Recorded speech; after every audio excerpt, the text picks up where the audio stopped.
जय हिंद राजा बाबू लोग, कैसे हो? उम्मीद है अच्छे होगे। आज हम कक्षा 10 विज्ञान का दूसरा अध्याय अम्ल, क्षारक एवं लवण को समाप्त करने वाले हैं एक वीडियो में। ठीक है, वन शॉर्ट चैप्टर क्लास के सीरीज के अनुसार आज हम एक ही वीडियो में इस चैप्टर को पूरा को रिवाइज कराएंगे, समझाएंगे। नोट्स भी मिलेंगे, डिस्क्रिप्शन में लिंक है, वहां से जाके इस नोट्स को भी डाउनलोड कर पाओगे। तो चलो शुरू करते हैं।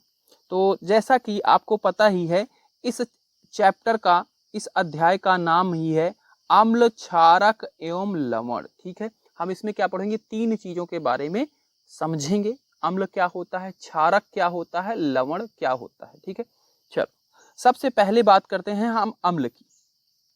अम्ल जिसको अंग्रेजी में कहते हैं एसिड। ठीक है, अंग्रेजी में क्या कहते हैं? एसिड।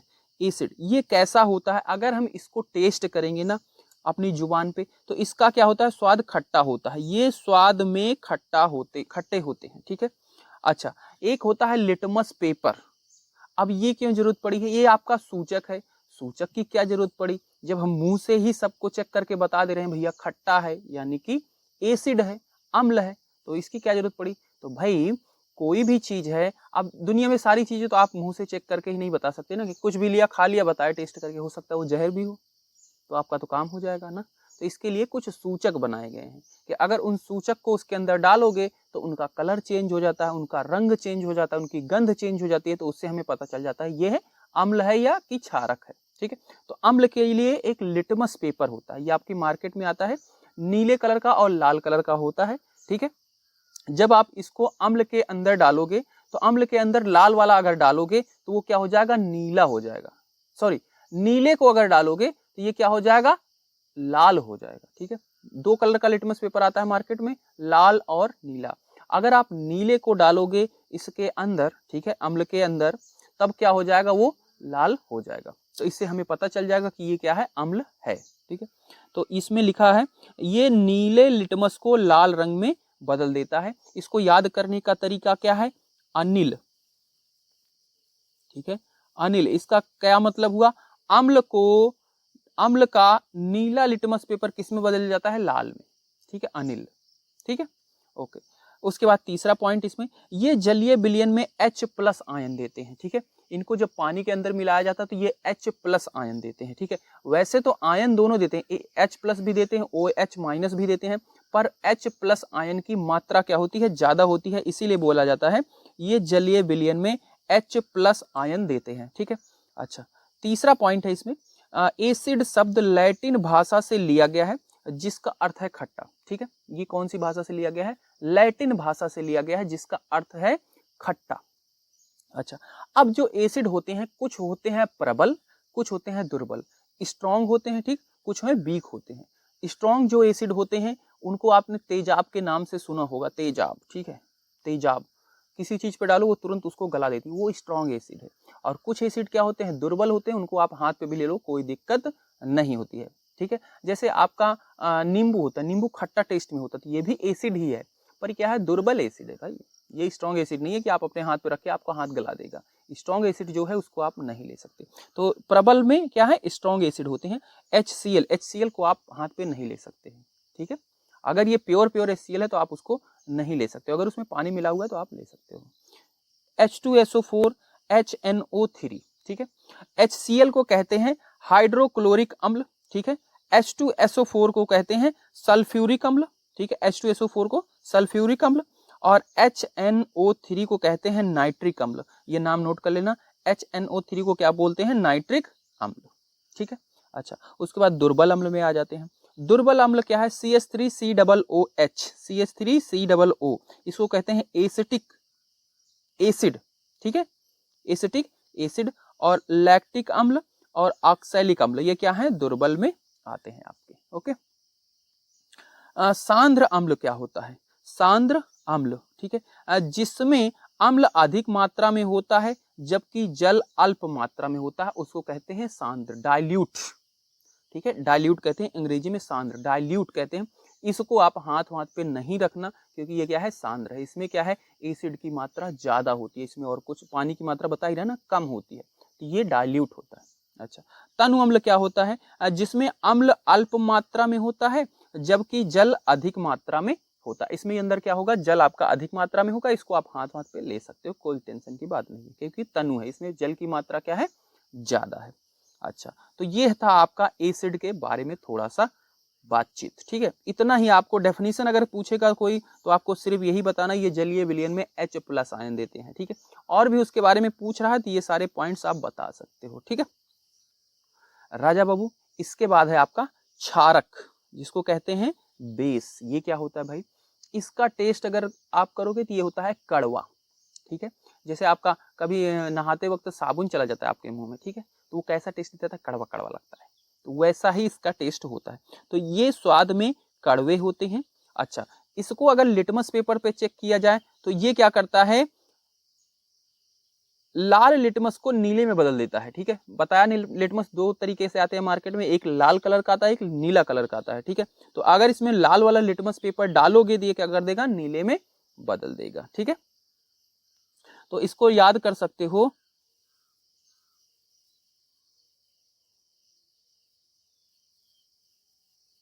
सालनी, ठीक है, मतलब ये इसका मतलब क्षारक, और ये मतलब लाल लिटमस पेपर को किस में बदल देता है, नीले में। इस तरीके से याद कर सकते हो, ये इंपॉर्टेंट है, पॉइंट पूछे जाते हैं। ठीक है, ये किस लिटमस पेपर को किस कलर में बदल देता है, इसलिए बता रहा हूँ।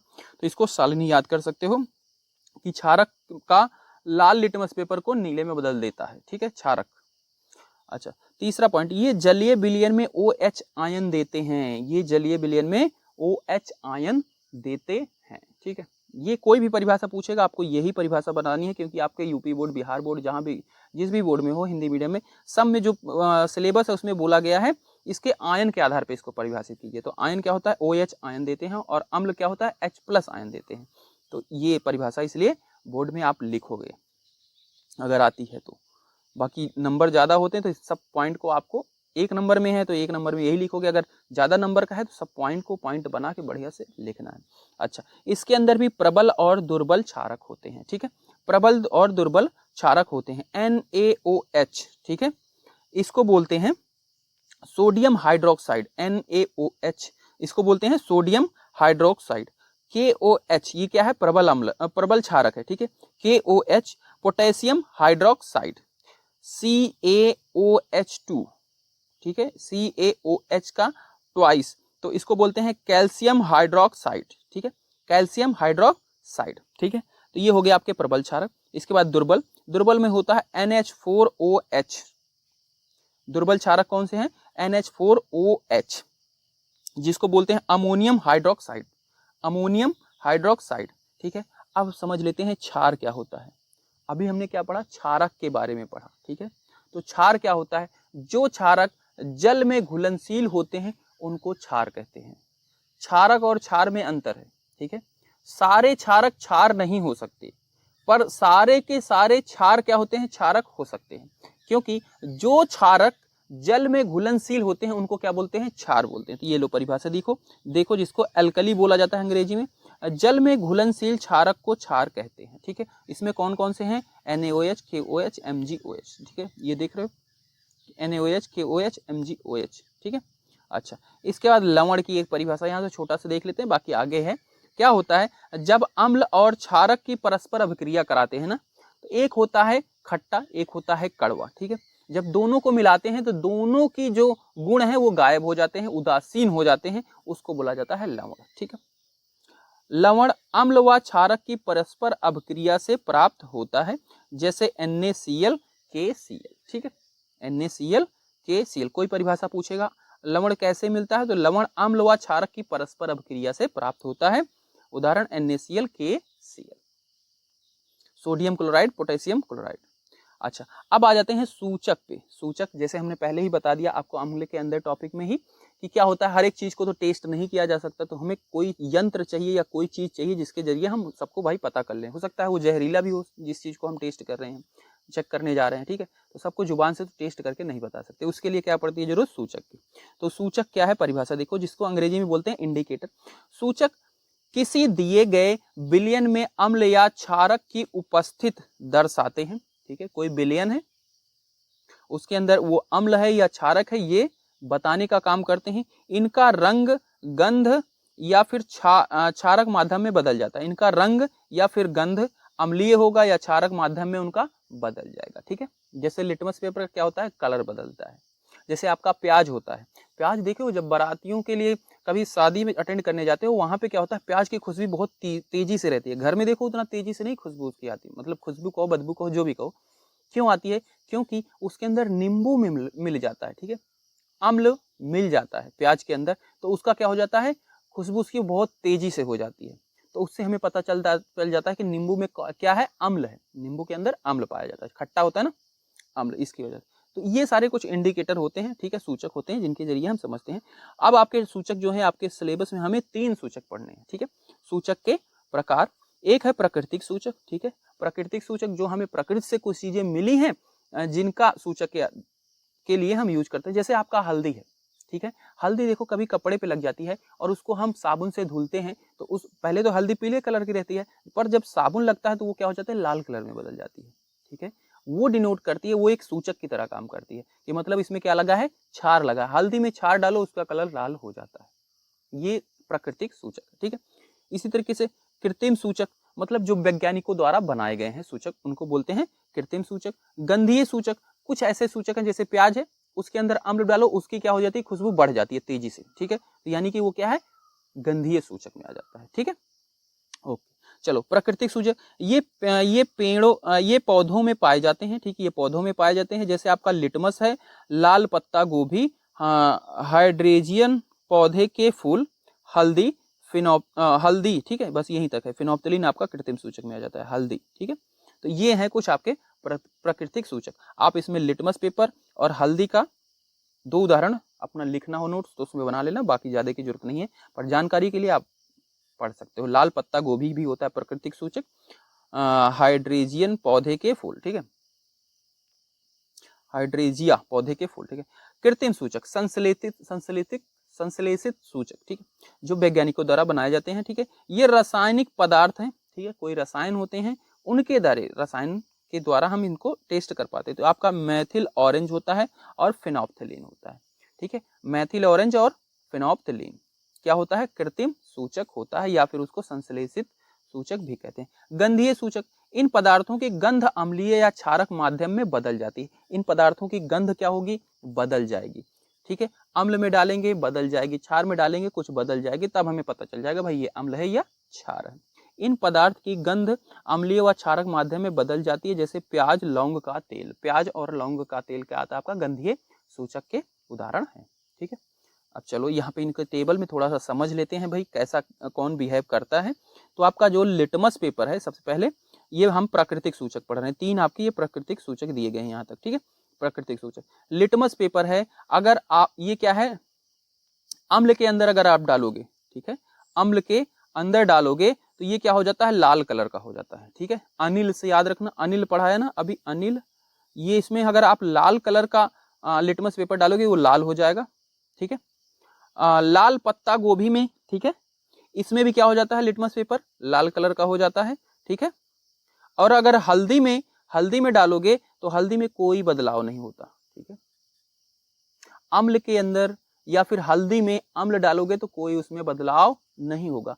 हल्दी किसके लिए सूचक की तरह काम करेगी, सिर्फ आपका क्षारक के लिए करती है, क्षार जैसे ही उसमें पड़ेगा उसका लाल कलर हो जाता है। ठीक है, पर अम्ल डालोगे कोई भी बदलाव उसमें नहीं होगा। ठीक है, लाल पत्ता गोभी का रस भी क्या है, उसमें भी लाल हो जाता है आपका लिटमस पेपर। ठीक है, पर हल्दी में अगर अम्ल डालोगे तो उसमें कोई बदलाव नहीं आएगा, वैसे कि पीला का पीला रहेगा, इसका मतलब आप समझ जाओ वो क्या है, अम्ल है। ठीक है, अच्छा, क्षारक के साथ या क्षार के साथ नीला हो जाता है, अम्ल के लिटमस पेपर क्या हो जाता है, नीला हो जाता है, और लाल पत्ता गोभी का रस क्या हो जाता है, हरा हो जाता है इसमें। ठीक है, इसमें क्या हो जाएगा, हरा हो जाएगा, तो आप समझ जाओगे ये क्षार है। और हल्दी क्या हो जाती है, लाल हो जाती है, हल्दी में आप क्षार डालो साबुन जैसा ही लगता है, वो लाल कलर की हो जाती है। तो ये हमने पढ़ लिया प्राकृतिक सूचक। उसके बाद कृत्रिम सूचक, कृत्रिम सूचक में आपका आता है फिनोप्थलीन और मेथिल ऑरेंज। ठीक है, अगर आप अम्ल के अंदर फिनोप्थलीन डालोगे तो वो क्या हो जाता है, रंगहीन हो जाता है। ठीक है, फिनोप्थलीन डालोगे वो क्या हो जाएगा, रंगहीन हो जाएगा, मतलब उसमें कोई कलर ही नहीं रहेगा। ठीक है, मेथिल ऑरेंज डालोगे तो वो क्या हो जाएगा, लाल हो जाएगा। अम्ल के अंदर डालोगे तो क्या हो जाएगा, लाल हो जाएगा। और उसके अंदर बाद अगर क्षार में डालोगे किसको, फिनोप्थलीन को अगर क्षार में डालोगे तो गुलाबी हो जाता है। और मेथिल ऑरेंज में डालोगे तो क्या हो जाएगा, पीला हो जाएगा। ओके, उसके बाद गंधीय सूचक है आपके, गंधीय सूचक। प्याज का रस क्या होता है, अगर अम्ल के अंदर जाता है तो तीक्ष्ण गंध हो जाती है, मतलब उसकी तेजी से गंध फैलने लगती है, तीखी हो जाती है। ठीक है, जैसे हम शादी पार्टी में जाते ही हैं, वहां पे प्याज भी कटी रहती है, उसके साथ नींबू भी काट के मिला देते हैं जब, तो क्या हो जाता है, प्याज की खुशबू बहुत तेजी से आती रहती है, तो वो तीक्ष्ण गंध हो जाती है। ठीक है, और अगर इसी को डाला जाएगा क्षार के अंदर तो क्या हो जाता है, उसमें कोई गंध नहीं होगी। ठीक है, कोई गंध नहीं होगी, प्याज की गंध ही गायब हो जाएगी, प्याज की जो गंध थोड़ी बहुत रहती है वो भी गायब हो जाएगी। ठीक है, अब वेनिला, वेनिला को अगर अम्ल के अंदर डाला जाता है तो वो जैसा उसका गंध है समान गंध रहती है, कोई परिवर्तन नहीं दिखता है। पर अगर क्षार के अंदर डाला जाएगा तो वो कोई गंध नहीं रहेगी, गंधहीन हो जाएगी वो भी। ठीक है, उसमें कोई गंध ही नहीं रह जाएगी। अच्छा, लौंग का तेल समान गंध रहती है, अगर अम्ल के अंदर डाले जाएगा लौंग के तेल को तो कोई गंध में चेंज नहीं होगा, जैसा था वैसे ही रहेगी। और क्षार में डाला जाएगा तो अच्छा सॉरी, समान गंध रहती है, जैसा था वैसा ही रहेगा। क्षार में डाला जाएगा तो कोई गंध नहीं रहेगी। ठीक है, गंध ही गायब हो जाएगी उसकी। ठीक है, तो हम समझ जाएंगे ये क्षार है। और अगर अम्ल में डाला और उसकी गंध जैसी थी वैसी ही है तो हम समझ जाएंगे ये क्या है, अम्ल है। ठीक है, तो ये हमने सूचक के बारे में पढ़ लिया। ठीक है, अब कुछ आपके अभिक्रियाएं हैं। ठीक है, इन अभिक्रियाओं को बच्चों आपको याद करना है, एग्जाम में पूछे जाते हैं। ठीक है, कि अम्ल व क्षारक के रासायनिक गुण, चलो ये तो रासायनिक गुण है। धातु की अभिक्रिया, ठीक है, अगर अम्ल को धातु के साथ अभिक्रिया कराएंगे तो कैसा क्या क्या मिलेगा हमें। ठीक है, अगर अम्ल को क्षार को धातु के साथ अभिक्रिया कराएंगे तो क्या होगा, क्या क्या मिलेगा, वो चीजें हम समझते हैं। तो सबसे पहले धातु की अभिक्रिया हम किसके साथ करा रहे हैं, अम्ल के साथ। तो अम्ल का धातु के साथ अभिक्रिया कराते हैं तो हमें मिलता है लवण और हाइड्रोजन। ये चीज आपको याद रखनी है बच्चों। ठीक है, ये चीज आपको याद रहनी चाहिए कि अम्ल की धातु के साथ अभिक्रिया कराते हैं तो क्या मिलता है, लवण और हाइड्रोजन मिलता है। ठीक है, यहाँ पे उदाहरण भी देख लो। अम्ल में था हमारा प्रबल HCl लिया, और जिंक आपका क्या होता है, धातु होता है। ठीक है, इसमें क्या मिला, जिंक क्लोराइड ZnCl2 मिला और हाइड्रोजन गैस निकली। ठीक है, दो इसके परमाणु कितने लिए हैं, HCl के अणु कितने लिए हैं, 2 अणु लिए हैं। अणु का मतलब समझते हो ना बच्चों, परमाणु का मतलब समझते हो ना, नहीं समझते, देखो एक बार समझ लो। जैसे आप 9th में थे तो आपको कह रहे थे कि पदार्थ क्या होता है, छोटे छोटे कणों से मिलके बना होता है, और उन्हीं कणों को हम कण ही बोल रहे थे। ठीक है, फिर आपका जैसे ही चैप्टर शुरू हुआ था 9th के पहले आप यही समझ रहे थे पदार्थ क्या है, छोटे छोटे कणों से मिलकर ना, लास्ट में उन्हीं कणों को 9th में हम कहने लगे वो जो कण है उन्हीं को हम परमाणु बोल रहे हैं। ठीक है, जैसे हाइड्रोजन का एक छोटा सा कण लिया उसको बोल रहे हैं परमाणु। ठीक है, अच्छा, इसी तरीके से फिर अणु क्या हुआ, अब जैसे हाइड्रोजन क्या किया, ऑक्सीजन के साथ अभिक्रिया करके क्या बना लेता है, पानी बना लेता है, H2O बना लेता है। ठीक है, तो अब H2O का एक कण क्या कहलाएगा, आपका अणु कहलाएगा। ठीक है, H2O का एक कण क्या कहलाएगा, आपका अणु कहलाएगा। तो परमाणु और अणु में अंतर है ना, परमाणु में क्या होता है, कोई चीज बना होगा, किसी एक तत्व का ही कण होगा, उसको बोलेंगे परमाणु। और अणु किसको बोलेंगे, किन्हीं 2 तत्वों से मिलकर कोई चीज बना होगा तो उसके एक कण को क्या बोला जाएगा, अणु बोला जाएगा। ठीक है, तो इसके HCl क्या है, 2 हाइड्रोजन और क्लोरीन से मिलकर बना हुआ है, तो इसका 2 अणु है। ठीक है, जिंक का एक अणु है, परमाणु है, क्योंकि जिंक एक तत्व ही है, इससे तो एक इसका परमाणु है, इससे मिला तो ZnCl2 बना और हाइड्रोजन गैस रिलीज हुई बच्चों। ठीक है, हाइड्रोजन गैस का कैसा बिहेव करती है, अगर आप इसको आग से जलाओगे तो इस पे पॉप की आवाज आती है, तो हमें पता चल जाता है ये हाइड्रोजन गैस है। ठीक है, पॉप की आवाज आती है, आपके बुक में डायग्राम भी बना है, एक्सपेरिमेंट भी हो सकता है आपके विद्यालय में कराया हो। पॉप की आवाज आती है। अच्छा, क्षार की धातु के साथ अभिक्रिया कराते हैं क्या बनता है, लवण बनता है, और हाइड्रोजन इसमें भी बनता है, लवण और हाइड्रोजन। तो क्षार आपका NaOH होता है। ठीक है, इसके 2 अणु लिए और जिंक लिया तो Na2ZnO2 बनाता है और साथ में हाइड्रोजन गैस रिलीज करता है। सोडियम जिंकेट बोलते हैं इसको, क्या बोलते हैं, सोडियम जिंकेट। ठीक है, सोडियम जिंकेट, हाइड्रोजन गैस इसमें भी रिलीज कराता है। तो ये हमने समझ लिया भाई, अम्ल के साथ और क्षार के साथ धातु की अभिक्रिया होती है तो क्या क्या मिलता है, लवण और हाइड्रोजन मिलता है, बस बेसिक सा चीज यही है, लवण और हाइड्रोजन मिलता है। अच्छा, पॉप टेस्ट क्या है, वही हाइड्रोजन गैस को क्या करेंगे, जलाएंगे तो पॉप की आवाज आएगी, सीधी सी बात है। हाइड्रोजन गैस से निहित परख नली के पास जब एक जलती हुई मोमबत्ती लाई जाती है तो पॉप की ध्वनि उत्पन्न होती है। इस टेस्ट को हाइड्रोजन की उपस्थिति दर्शाने के लिए प्रयोग करते हैं कि हाइड्रोजन गैस ही है, अगर पॉप करके जली तो मतलब हाइड्रोजन गैस है। अच्छा चलो, हो गया। धातु कार्बोनेट तथा धातु बाई कार्बोनेट की अभिक्रिया। ठीक है, अम्ल का हम कराएंगे धातु कार्बोनेट का, क्षार का कराएंगे धातु कार्बोनेट के साथ, फिर अम्ल की कराएंगे धातु बाइकार्बोनेट और क्षार की कराएंगे धातु बाइकार्बोनेट के साथ अभिक्रिया। तो इनको देखेंगे क्या क्या मिलता है, ठीक है। तो सबसे पहले हमने किया अम्ल के साथ, ठीक है, किसका, धातु कार्बोनेट, CO3 होता है कार्बोनेट, धातु लग गया Na, सोडियम क्या है, धातु है आपका, तो ठीक है Na2CO3 धातु कार्बोनेट। अम्ल आपका HCl, पता ही है HCl प्रबल अम्ल, ठीक है, उसके लिए लिया। तो क्या मिलता है, लवण मिलता है, कार्बन डाइऑक्साइड मिलता है और जल मिलता है, ये चीज याद रखना है। अम्ल का धातु कार्बोनेट के साथ अपक्रिया कराते हैं तो क्या मिलता है, लवण, CO2 और जल, कार्बन डाइऑक्साइड और जल।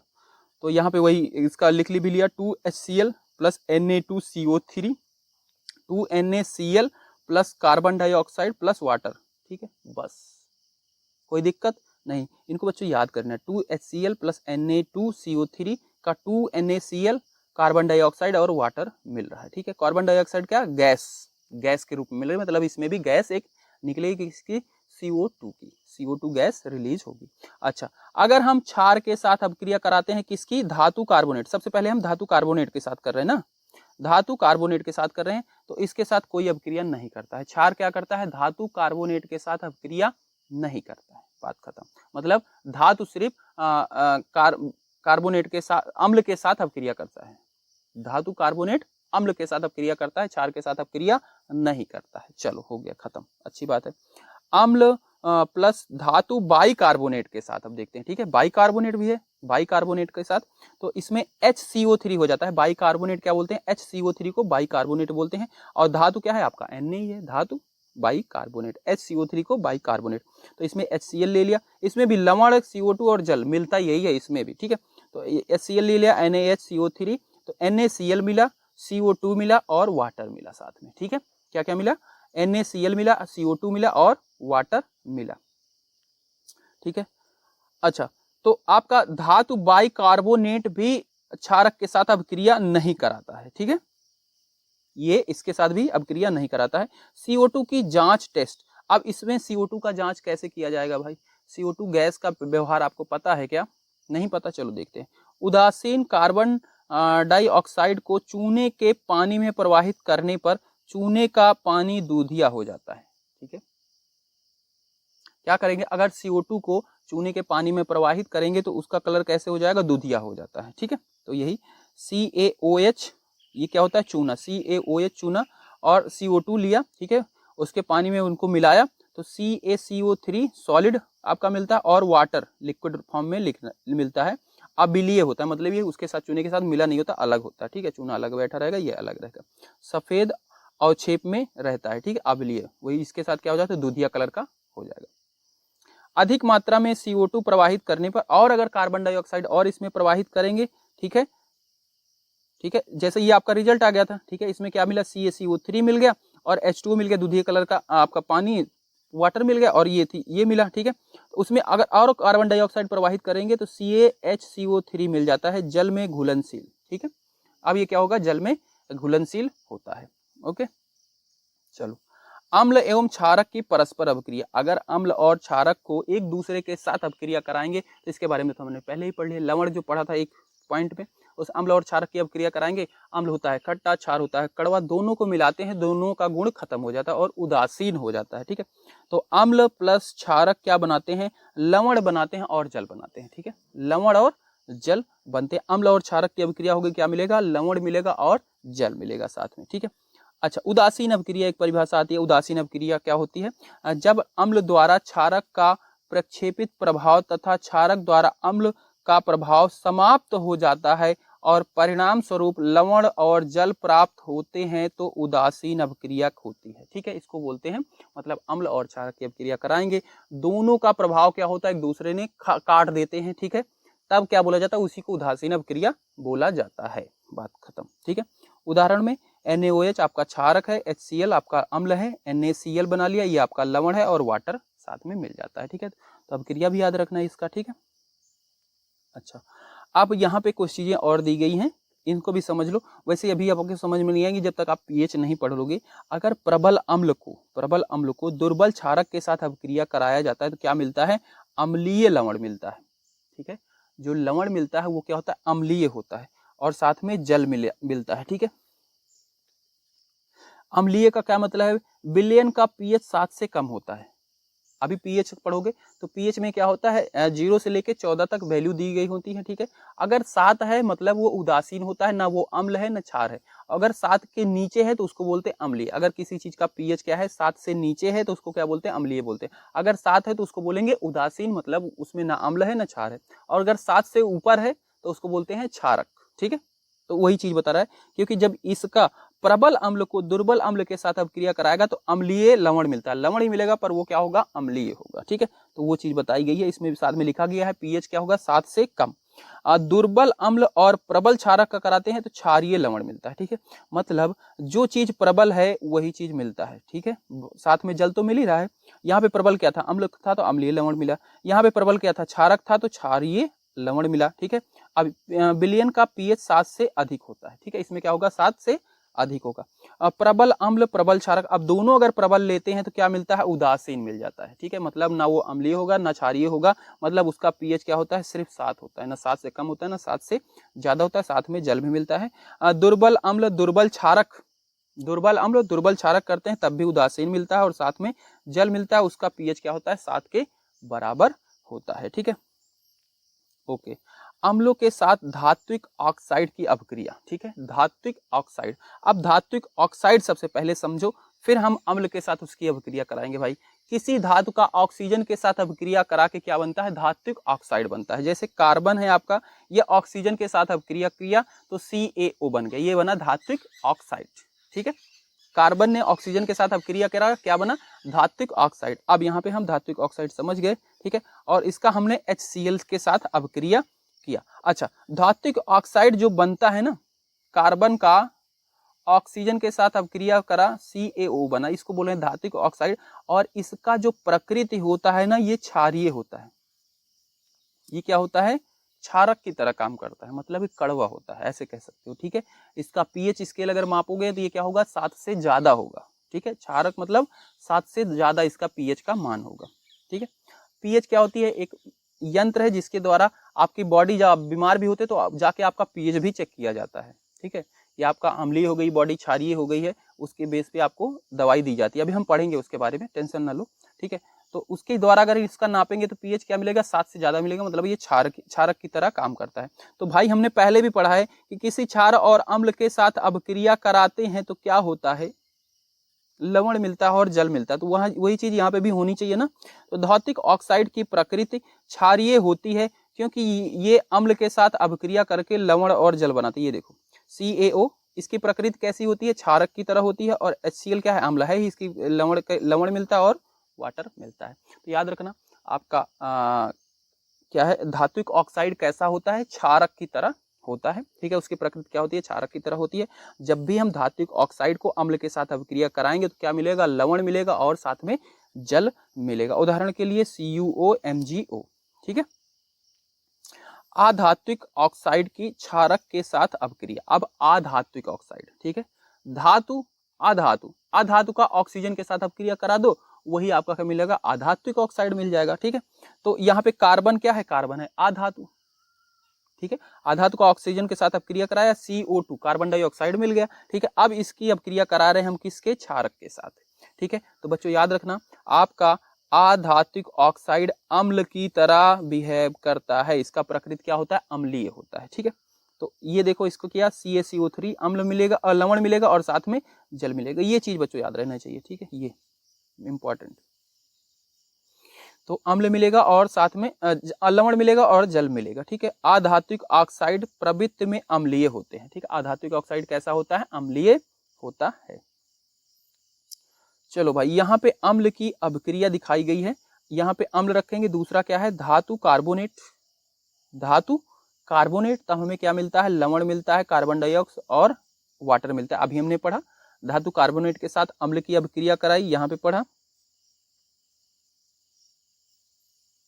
ये देखो, ये देखो अम्ल के साथ किसकी, धातु कार्बोनेट किस कराई, तो अम्ल धातु कार्बोनेट के साथ क्या मिला, लवण, कार्बन डाइऑक्साइड और जल, वही चीज यहाँ पे लिखी गई है। ठीक है, तो धातु कार्बोनेट, लवण, कार्बन डाइऑक्साइड और जल मिलता है। ठीक है, अम्ल की धातु के साथ अपक्रिया कराते हैं तो लवण और हाइड्रोजन गैस मिलती है, ये भी हमने पीछे पढ़ लिया। ठीक है, अम्ल की धातु हाइड्रोजन कार्बोनेट के साथ कराएंगे तो अब हमें लवण, कार्बन डाइऑक्साइड और ऑक्सीजन गैस मिलती है। ठीक है, अगर अम्ल की धातु ऑक्साइड के साथ कराएंगे तो लवण और जल मिलता है। इसी तरीके से अम्ल की क्षार के साथ कराते हैं, लवण और जल मिलता है। ठीक है, लवण और जल मिलता है। अम्ल का क्षार के साथ कराते हैं तो लवण और जल मिलता है। हो गया।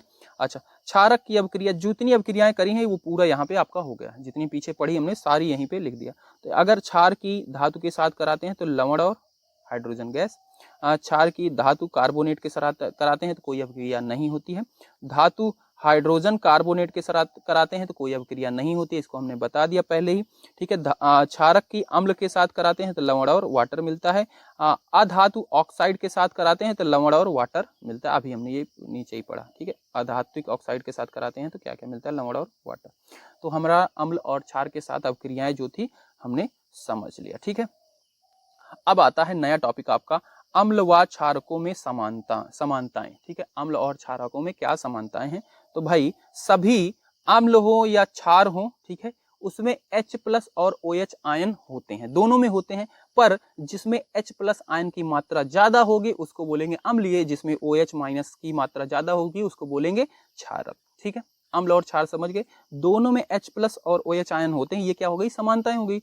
पर जिसमें H+ आयन की मात्रा ज्यादा होगी उसको अम्लीय बोलेंगे, जिसमें OH- की मात्रा ज्यादा होगी उसको क्षारीय बोलेंगे या क्षार बोलेंगे। ठीक है, जब कोई अम्ल या क्षारक जल में मिलाया जाता है तो तनुकृत हो जाता है। जल में मिलने पर आयन की सांद्रता H3O+ आयन OH- में प्रति इकाई आयन की कमी हो जाती है। ठीक है, अच्छा यहाँ पे देख लो, अम्ल H+ आयन उत्पन्न करते हैं, क्षार OH+ आयन उत्पन्न करते हैं सभी। राजा बाबू लोग, अब आपका नया टॉपिक है क्षारक तथा अम्ल की प्रबलता। ठीक है, क्षारक तथा अम्ल की प्रबलता। तो किसी क्षारक या अम्ल की प्रबलता उसके द्वारा उत्पन्न H+ आयन या OH आयन की संख्या पर निर्भर करता है। मैंने बताया ना, जिसकी संख्या ज्यादा होगी उसको बोलेंगे वही है। अगर H+ की आयन संख्या है तो वो अम्लीय है, OH+ आयन की संख्या ज्यादा है तो वो क्या है, क्षारीय है। बस किसी अम्ल या क्षारक की प्रबलता हम एक सार्वभौमिक सूचक द्वारा ज्ञात कर सकते हैं, यूनिवर्सल इंडिकेटर बोलते हैं सार्वभौमिक सूचक। अनेक सूचकों का मिश्रण होता है ये। ठीक है, अनेक सूचकों का मिश्रण होता है। यह सूचक किसी विलयन में हाइड्रोजन आयन की विभिन्न सांद्रताओं को विभिन्न रंगों से प्रदर्शित करता है। आपकी बुक में एक स्ट्रिप सी बनी होगी, उसके अंदर 14 कॉलम बने होंगे, 14 कोठे होंगे, वो क्या होंगे, अलग अलग कलर के होंगे। ठीक है, तो वही है आपका सार्वभौमिक सूचक। ठीक है, जलीय विलयन में अम्ल और क्षारक, जलीय विलयन में अम्ल कैसा काम करता है और क्षारक कैसा काम करता है वो देखो। जल में, सीधी सी बात है, जलीय विलयन को जल में मिलाने पे। ठीक है, जल की उपस्थिति में अम्ल H+ आयन उत्पन्न करते हैं। ठीक है, तो H+ आयन, ठीक, क्या करता है, H3O हाइड्रोनियम आयन के रूप में पाए जाते हैं। ठीक है, हाइड्रोनियम आयन के रूप में पाए जाते हैं। H+, ये एक्चुअल में होता क्या है भाई, जैसे H2O है और अम्ल के साथ डाला HCl डाला, जल में HCl डाला जाता है, यानी कि अम्ल मिलाया जाता है, तो क्या होता है, ये HCl क्या होता है, H+Cl में टूट जाता है। ठीक है, इसका H+Cl- में H+ क्या आ जाता है, इसके साथ मिलके क्या बनाता है, H3O+ आयन बना लेता है। ठीक है, तो उसी को बोला जा रहा है हाइड्रोनियम आयन। देखो H+ ion, H3 ion hydronium ion के रूप में पाए जाते हैं। तो H+ और H2O मिलकर क्या बना रहा है, हाइड्रोनियम आयन बना लेता है।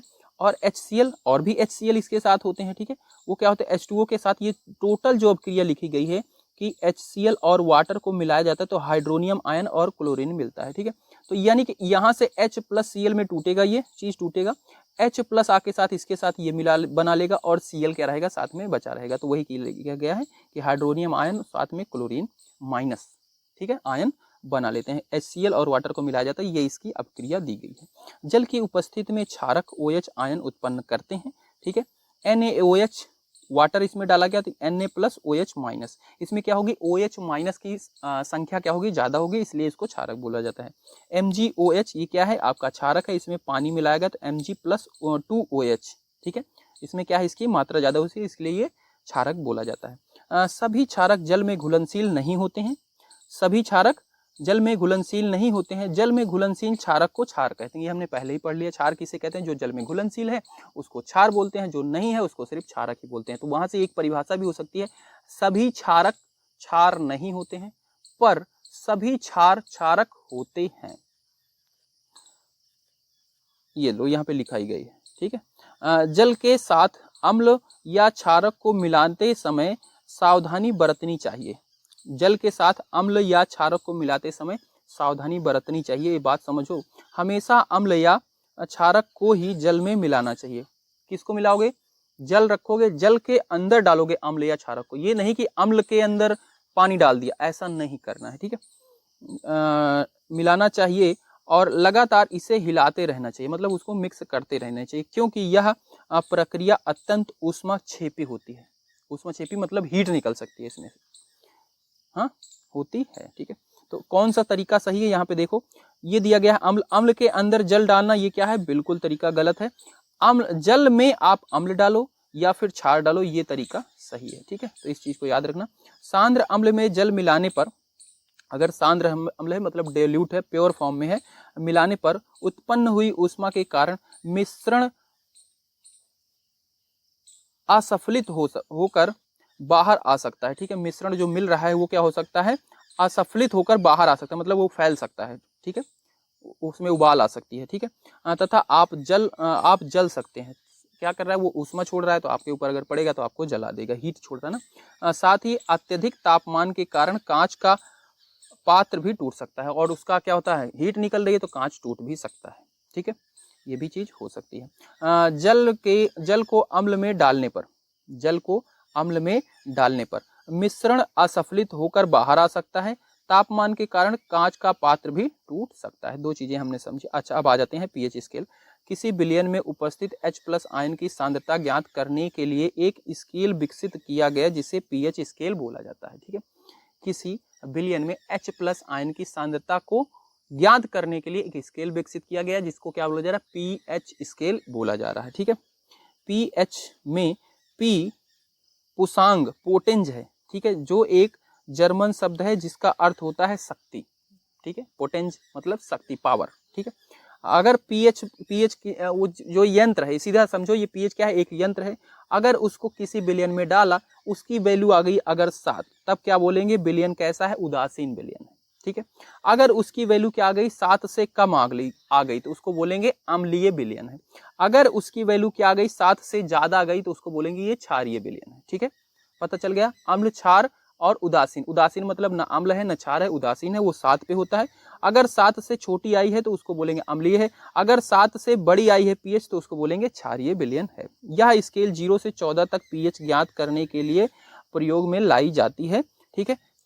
राजा बाबू लोग एक चीज देखो, यहाँ पे ये दुर्बल अम्ल नहीं है, यहाँ पे प्रबल अम्ल है, और यहाँ पे प्रबल नहीं, यहाँ पे दुर्बल अम्ल है, ठीक है। तो ये जो ग्राफ बना हुआ है यहाँ पे दिखा रहा है, यहाँ पे क्या है?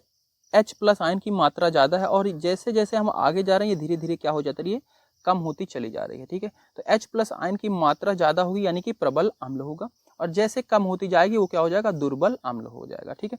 और ये इसमें दिखाया गया है दुर्बल क्षार और प्रबल क्षार। तो ये देखो धीरे धीरे यहाँ पे कम था OH- की मात्रा, और धीरे धीरे क्या हो रहा है? ग्राफ बढ़ता जा रहा है, मोटा होता जा रहा है, मतलब वहाँ पे बढ़ता जा रहा है आपका क्षार, ठीक है। ये क्या हो जा रहा है? प्रबल क्षार हो जा रहा है, ठीक है। H+ OH आयन की मात्रा, तो यहाँ से बढ़ती हुई अम्लीय प्रकृति होती है। किधर? अगर 7 से नीचे है तो उसमें क्या आप कहते हैं कि अम्ल क्या हो रहा है? बढ़ता जा रहा है, मतलब 0 जिसका आ रहा है पीएच वो सबसे ज्यादा स्ट्रॉन्ग क्या है? अम्ल है, ठीक है, बहुत प्रबल है, ठीक है। और इसी तरीके से उदासीन क्या होता है आपका? 7 है तो मतलब वो क्या है? उदासीन है, ठीक है। और अगर इधर 7 से आगे बढ़ता हुआ जा रहा है तो क्या है? वो क्षार बहुत प्रबल होता जा रहा है, ठीक है। यहाँ पे देखो ये ग्राफ क्या है? इधर की तरफ क्या होता है? क्षार प्रबल होता जाता है। अम्ल क्या होता है? इधर की तरफ प्रबल होते जाता है, ठीक है। तो वही चीज, H+ आयन की सांद्रता में कमी, क्षारक में क्षार में क्या होगी? H+ आयन की सांद्रता कमी हो जा रही है, और H+ आयन की सांद्रता में वृद्धि, अम्ल के अंदर क्या होती है? वृद्धि हो जाती है। देखो H+ आयन क्या हो रहा है? बढ़ता जा रहा है, इधर इधर क्या हो रहा है? क्षार क्या हो रहा है? बढ़ता जा रहा है, और अम्ल क्या है? इधर घटता जा रहा है, ठीक है। तो वही चीज यहाँ पे बताई गई है। अब इस दैनिक जीवन में पीएच का स्केल, यहाँ से बच्चों प्रश्न बन सकता है। राजा बाबू लोग, पौधों एवं पशु पीएच के प्रति संवेदनशील होते हैं, ठीक है, पौधे और पशु। हमारा शरीर 7 से 7.8 पीएच परासर रेंज में के बीच कार्य करता है। ठीक है, अगर हमारे बॉडी का पीएच 7 से 7.8 के बीच में है तो हमारी बॉडी बहुत अच्छे से काम करती है।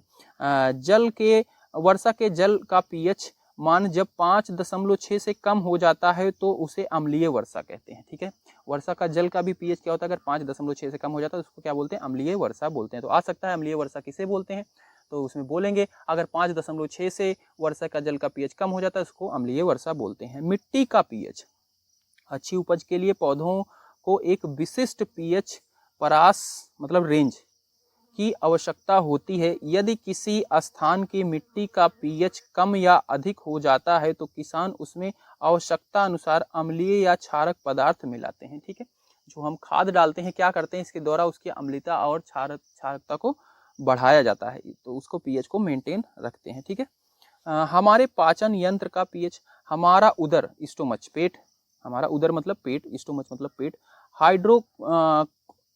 हाइड्रोक्लोरिक अम्ल HCl उत्पन्न करता है। हमारा पेट भी HCl उत्पन्न करता है। जब कभी कहते हैं ना खट्टी ढकार आ रही है तो क्या होता है, अम्ल होता है जो आ जाता है। ठीक है, और जब उल्टी पलटी होती है तो मुंह में क्या आ जाता है, अम्लीय अम्लीय हो जाता है पूरा, वो क्या है, HCl रहता है। ठीक है, जो भोजन के पाचन में सहायक होता है। ठीक है, ये क्या होता है, भोजन के पाचन में सहायक होगा। अपच की उपस्थिति में उदर अधिक मात्रा में अम्ल उत्पन्न करता है जिसके कारण उदर में दर्द व जलन का अनुभव होता है। ठीक है, जब अधिक मात्रा हो जाती है HCl की, अम्ल की, तो क्या होता है, पेट में दर्द होने लगता है, जलन भी होती है उसी कारण से। इस दर्द से मुक्त होने के लिए एंटा एसिड, ठीक है, एंट एसिड मतलब उसका अपोजिट, एसिड का एंट एसिड जैसे क्षारकों का प्रयोग किया जाता है। तब हम क्या करते हैं, क्षारक का प्रयोग करते हैं जो अम्ल की अधिक मात्रा को उदासीन कर देता है। भाई आपके पेट में अम्लीय बढ़ गया है, आप क्या डालोगे, क्षार डालोगे उसके अंदर। ठीक है, जो मेडिसिन खाते हैं वो क्या करते हैं, क्षार होती है, और आपको पता है अम्ल और क्षार मिलकर क्या हो जाते हैं, उदासीन हो जाते हैं। ठीक है, ठीक है, मिल्क ऑफ मैग्नीशियम। ठीक है, अच्छा, पीएच परिवर्तन के कारण दांत क्षय, अगर आपके मुंह का पीएच का मान 5.5 से कम होने पर दांत का क्षय प्रारंभ हो जाता है, मतलब दांत गिरना शुरू हो जाते हैं। जिसके दांत गिरते हैं ना उसके मुंह का पीएच क्या हो गया, 5.6 से कम हो गया इसका, तभी उसके दांत गिरना शुरू होता है। दांतों का ईमेल दंत वाल्व कैल्शियम फॉस्फेट से बना होता है, मतलब ये जो दांत बने हुए इनके ऊपर पतली पतली सी वाल्व से बना हुआ है ना, तो इसको बोल रहे हैं कैल्शियम फॉस्फेट से बना होता है, जो कि शरीर का सबसे कठोर पदार्थ होता है। ठीक है, दांत ही है सबसे कठोर आपकी बॉडी में। ठीक है, होता है, यह जल में नहीं घुलता लेकिन मुंह की पीएच का मान 5.5 से कम होने पर क्षयित हो जाता है। ठीक है, जल में तो नहीं घुलता, अगर मुंह का पीएच हो गया 5.5 से कम तब ये क्या हो जाता है, उसमें संक्षायित हो जाता है। ठीक है, मिल जाता है, मतलब गलने लगता है, ऐसे कह सकते हैं। क्षारकीय दांत मंजन का प्रयोग करने से अम्ल की अधिकता मात्रा को उदासीन किया जाता है। ठीक है, तो अम्ल अगर बढ़ गया है मतलब 5.5 से कम होने का क्या मतलब है भैया, अम्ल बढ़ जाता है। ठीक है, पीएच स्केल में देखा ना हमने, अम्ल क्या होता है, अगर 7 से कम हो रहा है, ये लो 7 से कम हो रहा है तो अम्ल क्या है, बढ़ती जा रही है। तो इसको उदासीन करने के लिए क्या करते हैं, हम मंजन का यूज करते हैं जिसमें क्षारीय होता है। ठीक है, और वो क्या करता है, उदासीन कर देता है। पशुओं और पौधों द्वारा उत्पन्न रसायनों से आत्मरक्षा, पशुओं और पौधों के पास भी कुछ अम्ल और क्षार होते हैं जिसके द्वारा वो अपनी रक्षा करते हैं। कैसे, मधुमक्खी का डंक एक अम्ल छोड़ता है जिसके कारण दर्द और जलन का अनुभव होता है। डंक मारे गए अंग में बेकिंग सोडा के प्रयोग से आराम मिलता है। ठीक है, जैसे मधुमक्खी काट लेती है तो हमारी बॉडी वहाँ पे सूज जाती है और जलन होती है, दर्द होता है। ठीक है, इसी तरीके से और भी जंतुएं हैं। ठीक है, तो इनसे राहत कैसे मिल सकती है, अगर जहाँ पे काटा है वहाँ पे आप बेकिंग सोडा लगा दो तो इससे आपको आराम मिल सकता है। नेटल के डंक वाले बाल मैग्नोइक अम्ल छोड़ जाते हैं जिसके कारण जलन व दर्द अनुभव होता है। ठीक है, इसका इलाज डंक वाले स्थान पर डांक पौधे की पत्तियां रगड़कर किया जाता है। डांक पौधे, इसको आप नेट पे सर्च करना, मेरे को भी नहीं पता डांक पौधा कौन सा है। ठीक है, ये कोई पौधा है जिसको अगर काट रखा है, जो आपकी बर्रो वर्रो होती है ना, नेटल उसको बोलते हैं, बर्रो सुना है ना, उसने काट रखा है तो वहां पे उस पत्तों को रगड़ दो तो उससे राहत मिल जाती है। बाबू अगला टॉपिक है लवणों का पीएच। प्रबल अम्ल और प्रबल क्षार मिलके क्या बनाते हैं, उदासीन पीएच बनाते हैं, ये तो पहले भी पढ़ रखा है हमने। प्रबल अम्ल, दुर्बल क्षार अम्लीय लवण बनाते हैं। ठीक है, ये हमने पढ़ रखा है पहले भी। ठीक है, ये चीज पहले हमने बता दी है। ठीक है, साधारण नमक से रसायन। ठीक है, साधारण नमक से रसायन। ठीक है, तो आपका लवण क्या होता है भाई, नमक ही बोला जाता है। ठीक है, तो उसके द्वारा क्या क्या रसायन बनते हैं, तो इसमें हमें पढ़ने हैं। ये 4 यहाँ पे दिए गए हैं आपके, सोडियम हाइड्रोक्साइड, विरंजक चूर्ण, बेकिंग सोडा, धोने का सोडा। ठीक है, ये क्या है, 4 हमें टॉपिक्स इसमें दिए गए। इनके हमें आती है प्रिपरेशन, ये कैसे बनाए जाते हैं। ठीक है, इनका प्रयोग क्या है, इनका अभिक्रिया क्या है, इनके नाम भी आपको याद होने चाहिए। ठीक है, विरंजक चूर्ण क्या है, बेकिंग सोडा क्या है, धोने का सोडा क्या है। सोडियम हाइड्रोक्साइड NaOH, इसको सोडियम हाइड्रोक्साइड कहते हैं। सोडियम क्लोराइड के जलीय विलयन से विद्युत प्रवाहित करने पर यह वियोजित होकर सोडियम हाइड्रोक्साइड उत्पन्न करता है। इस प्रक्रिया को क्लोर क्षार प्रक्रिया कहते हैं। ठीक है, ये देखो इसमें क्या किया, सोडियम क्लोराइड के जलीय विलयन में सोडियम क्लोराइड लिया। ठीक है, उसमें पानी मिला हुआ है, उसके अंदर इसको रखा। ये पूरा इसके अंदर क्या भरा है, सोडियम क्लोराइड भरा हुआ है, नमक का घोल। ठीक है, उसमें क्या किया है, एनोड एक बैटरी लिया है, जिसके पॉजिटिव वाले टर्मिनल को बोलते हैं एनोड, निगेटिव वाले को बोला जाता है कैथोड। इसके अंदर एक इलेक्ट्रोड डाल दिया है, एक लोहे की प्लेट डाल दी है। ठीक है, इसमें बिजली प्रवाहित कर दिया। जब बिजली इसमें प्रवाहित करेंगे तो कैथोड की जगह पे क्या आ जाता है, यहाँ पे इलेक्ट्रॉन आते हैं। आपको पता है बैटरी के निगेटिव टर्मिनल से इलेक्ट्रॉन निकलते हैं, मतलब उनके पास निगेटिव चार्ज होता है। ठीक है, यहाँ पे निगेटिव आ गए, तो आपका पानी, ठीक है, पानी और NaCl क्या हो जाएगा, Na+Cl में टूट जाएगा। इसके अंदर क्या है, NaCl है। ठीक है, वो किस में टूट जा रहा है, Na+ में टूट रहा है, Cl- में टूट जा रहा है। Na+ क्या आ जाएगा, इलेक्ट्रॉन के पास आ जाएगा, क्योंकि इसके पास क्या है, निगेटिव चार्ज है, Na के पास पॉजिटिव चार्ज है, तो पॉजिटिव निगेटिव आकर्षण होगा, तो सारे Na+ क्या हो जाएंगे, इधर आ जाएंगे। और इसी तरीके से Cl- क्या हो जाएंगे, आपके एनोड पे आ जाएंगे। ठीक है, इस पे आ जाएंगे आपके Cl-, पॉजिटिव वाले Na+ इधर, Cl- सारे इधर आएंगे। ठीक है, ऐसा अभिक्रिया होगा। ठीक है, उसके बाद क्या हो जाएगा, और साथ में आपका पानी रहेगा। ठीक है, वहां से उससे आपकी जो अभिक्रिया होगी, उससे हाइड्रोजन गैस यहाँ से रिलीज होगी। ईंधन, मार्गरीन, खाद के लिए अमोनिया। ठीक है, इनका प्रयोग दिया गया। हाइड्रोजन गैस क्या होती है, इसका ईंधन के रूप में भी प्रयोग किया जाता है। ठीक है, हाइड्रोजन गैस का ईंधन के रूप में भी प्रयोग किया जाता है। तो इसके कैथोड से निकलता है आपका हाइड्रोजन गैस। कैथोड की तरफ से क्या निकलता है, हाइड्रोजन गैस। एनोड की तरफ से निकलता है क्लोरीन, क्योंकि Cl यहाँ पे रहता है, तो यहाँ से आपका क्लोरीन गैस निकलता है। क्लोरीन किस काम में आती है, जल की स्वच्छता के लिए, तरण ताल, PVC रोगाणुनाशक, CFC कीटनाशक, इनकी जगह पे यूज की जाती है क्लोरीन। ठीक है, वैसे भी सुना होगा क्लोरीन का यूज करते हैं पूल के पानी साफ करने के लिए। ठीक है, उसमें डालते हैं क्लोरीन ताकि साफ रहे। इसीलिए जब हम कभी पूल नहाने जाते हैं तो हमारी आंखें क्या हो जाती हैं, लाल हो जाती हैं, क्योंकि उसमें क्लोरीन पड़ा होता है। क्लोरीन हमारे आंखों में आके अभिक्रिया करके उनको लाल कर देता है। ठीक है, तो और NaOH युक्त नमक, NaOH यहाँ से आपका निकल जाता है। तो हमें प्रोडक्ट क्या चाहिए था, NaOH की प्रिपरेशन ही कर रहे थे, तो उसमें हमने क्या डाला, NaCl डाला, पानी डाला था। ठीक है, और हमने ये बैटरी लगाई थी, इसके द्वारा अभिक्रिया हुई। Na+ यहाँ पे आया था, Cl- यहाँ पे आया था, Cl2 गैस यहाँ से रिलीज हुई, हाइड्रोजन गैस यहाँ से रिलीज हुई। ठीक है, और NaOH हमारा यहाँ से निकला। तो ये क्या होता है, धातुओं से ग्रीस हटाने के लिए प्रयोग करते हैं। साबुन तथा अपवर्जक में यूज करते हैं। कागज बनाने हेतु, कृत्रिम रेशा बनाने हेतु यूज किया जाता है इसका, NaOH का। ठीक है, यहाँ पे अभिक्रिया दी गई है। इसमें क्या डाला है, NaCl और वाटर इसके अंदर मिक्स किया गया पूरा विलयन। ठीक है, हमें क्या मिल रहा है, NaOH, यहाँ से NaOH मिल रहा है, Cl2 गैस यहाँ से मिल रही है, H2 गैस यहाँ से रिलीज हो रही है। एनोड पर Cl गैस रिलीज हो रही है, कैथोड पर हाइड्रोजन गैस रिलीज हो रही है। कैथोड के पास NaOH विलयन बनता है। कैथोड के पास, ये देखो, ये रहा कैथोड, यहीं पे बन रहा है, ये NaOH बनता है। प्रयोग क्या है, H2 गैस ईंधन मार्गरीन के रूप में, क्लोरीन जल की स्वच्छता के रूप में, PVC EFC में, HCl इस्पात की सफाई औषधि के रूप में, NaOH धातुओं से ग्रीस हटाने के लिए, साबुन कागज बनाने के लिए, इन सब फैक्ट्रियों में यूज होता है। क्लोरीन प्लस NaOH विरंजक चूर्ण, घरेलू विरंजक, वस्त्र विरंजन के लिए। ठीक है, ओके, अब आपका दूसरा टॉपिक है विरंजक चूर्ण। ठीक है, विरंजक चूर्ण, इसकी प्रिपरेशन कैसे की जाती है, सबसे पहले इसको तैयार कैसे किया जाता है।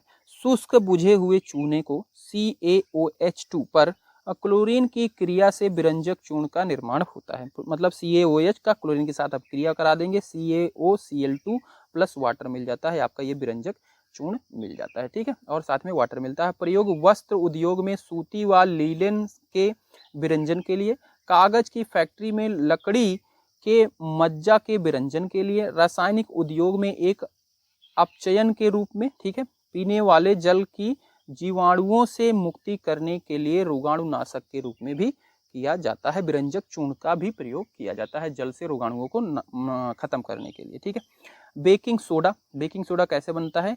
लवण लिया आपने, उसमें पानी मिलाया, कार्बन डाइऑक्साइड और अमोनिया मिलाया, तो आपका मिल जाता है NH4Cl2 और NaHCO3, जिसको बेकिंग सोडा बोला जाता है, NaHCO3। ठीक है, बेकिंग सोडा बोला जाता है। यह एक दुर्बल असंक्षारक क्षारक है। ठीक है, खाना पकाते समय गर्म करने पर इसमें निम्न अभिक्रियाएं होती हैं। ठीक है, NaHCO3 में जब हीट दिया जाता है, मतलब खाना पकाया जाता है, बेकिंग सोडा सुना ही होगा, खाने में भी डाला जाता है। ठीक है, तो ये Na2CO3 H2O और CO2 गैस रिलीज करता है। ठीक है, प्रयोग क्या है बेकिंग पाउडर बनाने के लिए? बेकिंग पाउडर, ठीक है, बेकिंग सोडा प्लस टार्टरिक अम्ल को मिला के बनता है। इस अभिक्रिया से उत्पन्न CO2 के कारण पाव रोटी या केक में खमीर उठ जाता है। ठीक है, पाव रोटी जो फूली फूली होती है वो चीजें, यह मुलायम और स्पंजी हो जाता है। इसके कारण से यह एंटेसिड का एक संघटक है। ठीक है, एंटेसिड जो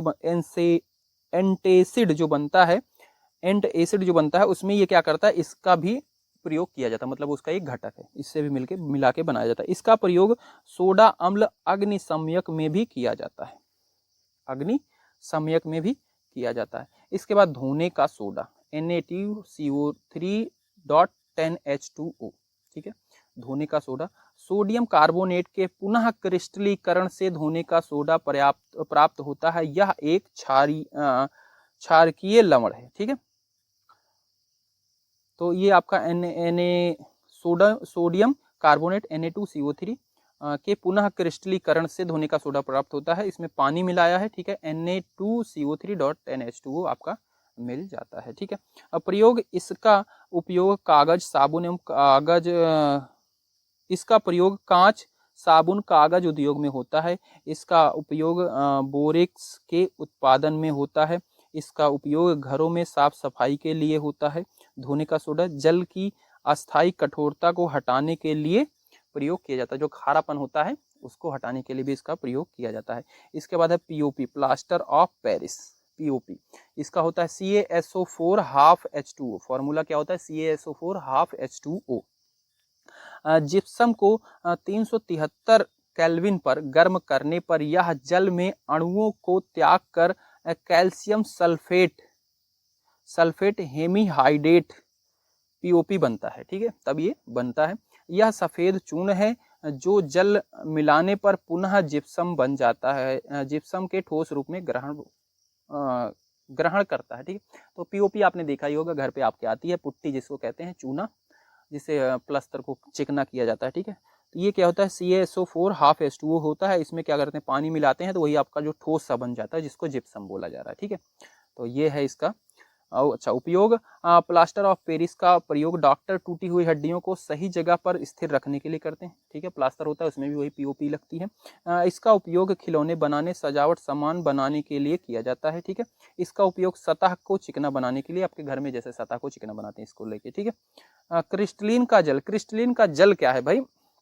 लवण के एक सूत्र इकाई में जल के निश्चित अणुओं की संख्या को क्रिस्टलीन का जल बोलते हैं। ठीक है, लवण के एक सूत्र इकाई में, मतलब लवण बना है, ये आपका लवण है, ये लवण है, ये लवण है। ठीक है, इनके साथ H2O की जो अणुओं की मात्रा है, यहाँ पे H2 क्या है, 5 है, यहाँ पे 10 है, यहाँ पे 2 है, तो यही क्या कहलाता है, क्रिस्टलीन का जल कहलाता है। तो यहाँ पे 2 अणु हैं, यहाँ 5 है, यहाँ पे 10 है, यहाँ पे 2 है, यही आपका क्रिस्टलीन का जल कहलाता है।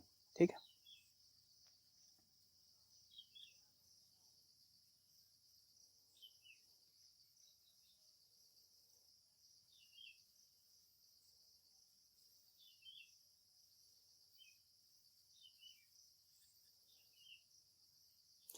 ठीक है, तो बच्चों इस तरीके से आपका पूरा चैप्टर हमने एक ही वीडियो में समाप्त किया। उम्मीद करते हैं आपको समझ में आया होगा। और बच्चों ये नोट्स आप डिस्क्रिप्शन से जाओ, वहाँ से आप डाउनलोड कर सकते हो। चलो एक बार इसको फिर से रिवाइज कर लेते हैं, हमने क्या क्या पढ़ा। सबसे पहले हमने अम्ल के बारे में पढ़ा, तो ये हमने पढ़ लिया अम्ल के बारे में। फिर हमने क्षार के बारे में थोड़ा सा पढ़ा। फिर अम्ल, क्षार और लवण के इसके अंदर हमने पढ़ा अम्ल के भौतिक गुण, क्षार के भौतिक गुण, अम्ल के रासायनिक गुण, क्षार के रासायनिक गुण। भौतिक गुण में क्या थे, यही चीज हमने पढ़ी कि वो कैसा होता है, खट्टा होता है, कड़वा होता है, ये सारी चीज थी उसके भौतिक गुण थे। ठीक है, पानी में मिलाते हैं H+ आयन देता है, OH- आयन देता है। ठीक है, OH- आयन देता है, ये सारे भौतिक गुण थे।